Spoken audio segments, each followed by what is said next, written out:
ام ہشام رضی اللہ تعالی عنہا جو حارث بن نعمان کی بیٹی ہیں، فرماتی ہیں لقد كانت تنورنا وتنور رسول اللہ صلی اللہ علیہ وسلم واحدا سنتين او سنة وبعض سنة، 2 سال یا اس کے لگ بھگ میرے گھر کا تنور اور رسول اکرم صلی اللہ علیہ وسلم کی زوجات مطہرات جہاں کھانا پکاتی، ہمارا یہ تنور دونوں گھروں کا تھا، ہم اکٹھی روٹیاں لگایا کرتے۔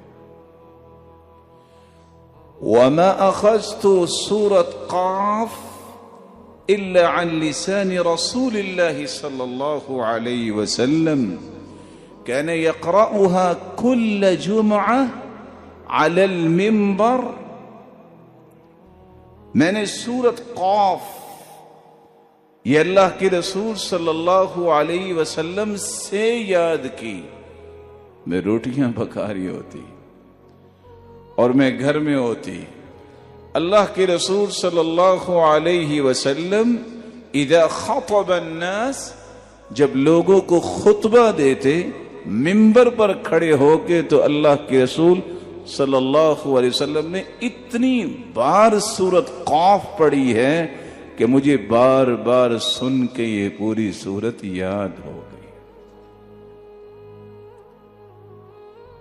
واصل ابن اسقع رضی اللہ تعالی عنہ روایت کرتے ہیں كان رسول اللہ صلی اللہ علیہ وسلم يقرأ بقاف والقرآن المجید فی الفجر ونحوها۔ آپ صلی اللہ علیہ وسلم کا معمول یہ تھا کہ آپ صبح کی نماز میں سورت قاف اور اسی طرح کی صورتیں پڑھا کرتے تھے۔ صحابی روایت کرتے ہیں رسول اللہ صلی اللہ علیہ وسلم نے فرمایا اعطیت مکان التوراة السبع الطوال، اللہ ذوالجلال نے تورات کی جگہ پہ مجھے 7 لمبی صورتیں عطا کی ہیں۔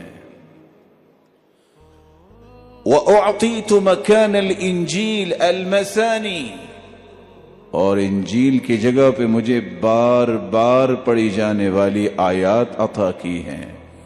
وَفُضِّلْتُ بِالْمُفَصَّلِ، اور مجھے فضیلت عطا کی گئی ہے مفصل صورتوں کے ساتھ، اور مفصلات جہاں سے صورتیں شروع ہوتی ہیں ان میں سے پہلی سورت قاف ہے۔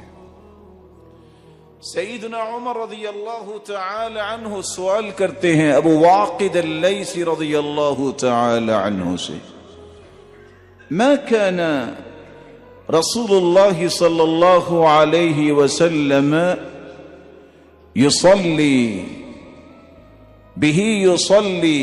الاضحى والفطر؟ اچھا یہ بتاؤ اللہ کے رسول جب عید الاضحیٰ اور عید الفطر کی نماز پڑھاتے تو کون سی صورتیں پڑھتے تھے؟ تو صحابی ابو واقد اللیثی بیان کرتے ہیں كان يقرأ بقاف والقرآن المجید، اور دوسری صورت اقتربت الساعة وانشق القمر، یہ دونوں عید الاضحیٰ اور عید الفطر میں یہ صورتیں بھی پڑھا کرتے تھے۔ ہم عموماً سورۃ الاعلی اور سورۃ الغاشیہ ہی سنتے پڑھتے۔ السنن مہجورہ، کتنی سنتیں ایسی جو چھوٹ گئی سستی کی وجہ سے، کاہلی کی وجہ سے، بے توجہی کی وجہ سے۔ آج وقت ہے کہ اس ہستی کی ایک ایک سنت کو زندہ کیا جائے، اور جو اللہ کے رسول کی سنت سے جتنا پیار کرتا ہے وہ اللہ کے ہاں اتنا ہی مقام رکھتا ہے۔ ان احادیث کی روشنی میں یہ بات سمجھ میں آتی ہے کہ رسول اللہ صلی اللہ علیہ وسلم اگر بار بار خطبے میں یہ سورت پڑھتے ہیں، فجر کی نماز میں پڑھتے ہیں، عید الاضحیٰ میں پڑھتے ہیں، عید الفطر میں پڑھتے ہیں، اور صحابیاں بار بار سننے کی وجہ سے اس کو یاد کرتی ہیں، تو اس کا کتنا اہتمام کیا جاتا ہوگا۔ اور کیوں؟